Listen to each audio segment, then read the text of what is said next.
Dulu tahan dia makan daging yang dipanjat, gurih. Sekarang tak tahan lagi makan daging yang dipanjat. Kenapa? Asam lambung. Ya kan?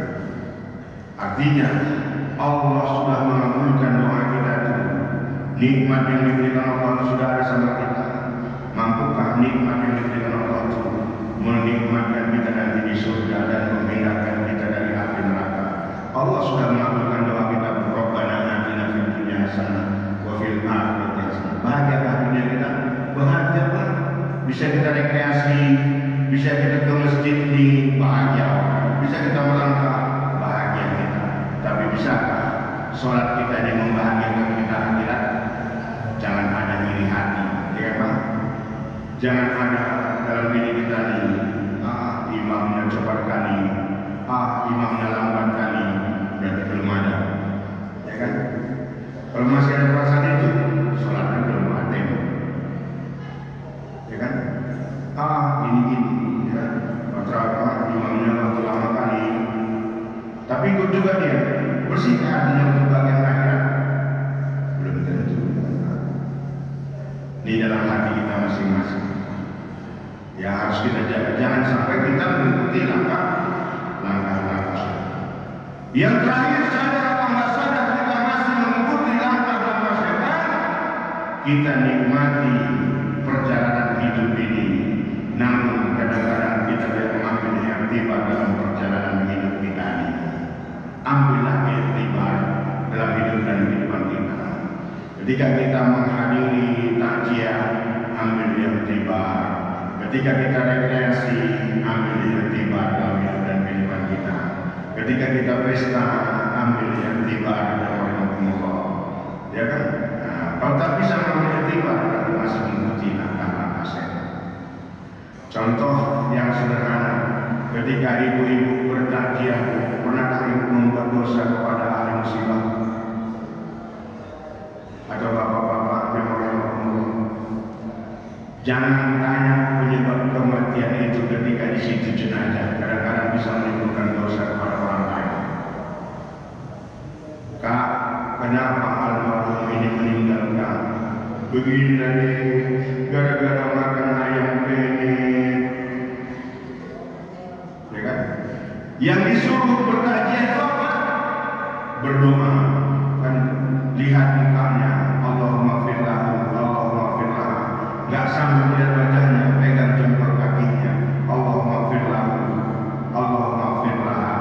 Jangan tanya apa penyebab kematian itu. Wa kullu syai'in sabab. Setiap sesuatu itu ada penyebab. Kapan ditanya?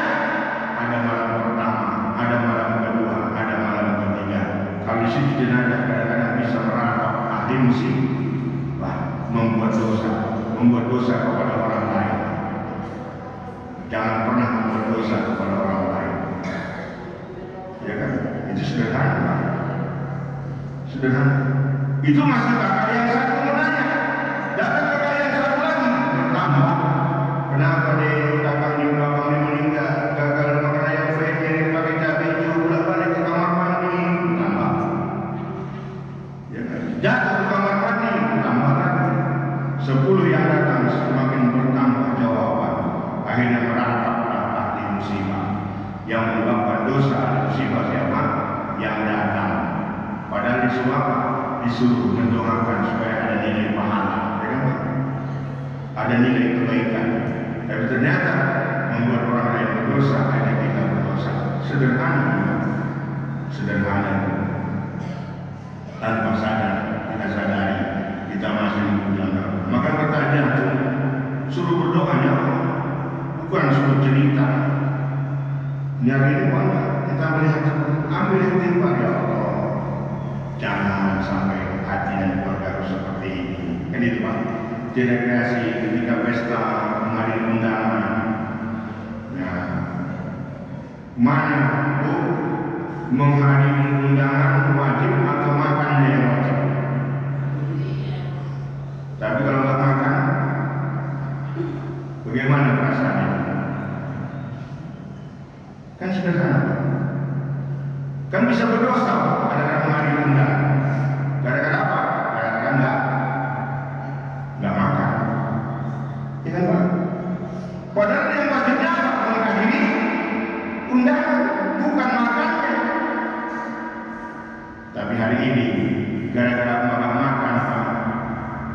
dikasih Allah, udah niat dikasih Allah, tapi gara-gara makan di hotel itu nggak jadi. Pak orang kaya ini nggak usah dikasih, kan diganggu setan apa? Nah, jadi saya kesalahan. Makan makanan cuma cabai hijau aja, harusnya nikmati aja kan Pak. Apa yang ada nikmati aja. Ini enggak. Gara-gara nggak dapat dagingnya, nggak dapat ininya, timbul cerita dalam hati kita. Yang parah pesta ini. Habis sampai semua, nggak dapat apa-apa. Bersih nggak hatinya seperti itu? Tidak. Sederhana Pak. Sholat awal tapi ternyata rusak amal ibadah kita. Gara-gara menghadiri undangan, nggak dapat dagingnya. Padahal menghadiri undangan itu wajib, makannya enggak. Tapi terbalik, kok makannya wajib, menghadirinya tidak. Ini yang sederhana. Makanya ambil iktibar dalam kehidupan ini ya Allah. Apa kan itu? Dari sadar atau sadar kita masih mengikuti langkah-langkahnya. Makanya mari yang Allah dengan perjalanan hidup dan kehidupan kita yang begitu cepatnya, mari kita masuk dalam Islam secara menyeluruh, jangan separuh-separuh, jangan mengikuti langkah-langkah setan, sehingga setan telah musuh kami yang paling nyata. Kita akui Al-Quran sebagai pedoman kita, namun kita jauh dari Al-Quran.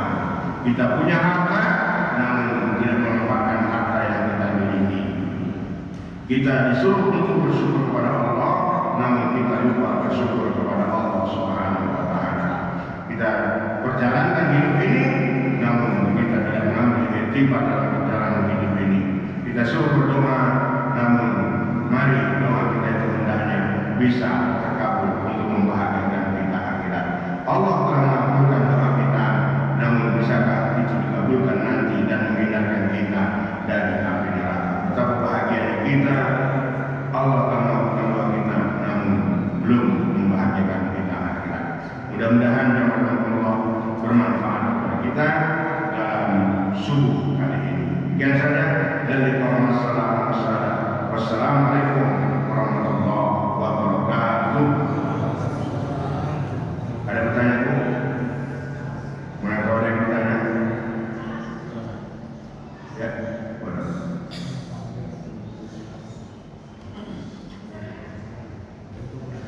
A'udzubillahi minasyaitonir rajim. Bismillahirrahmanirrahim.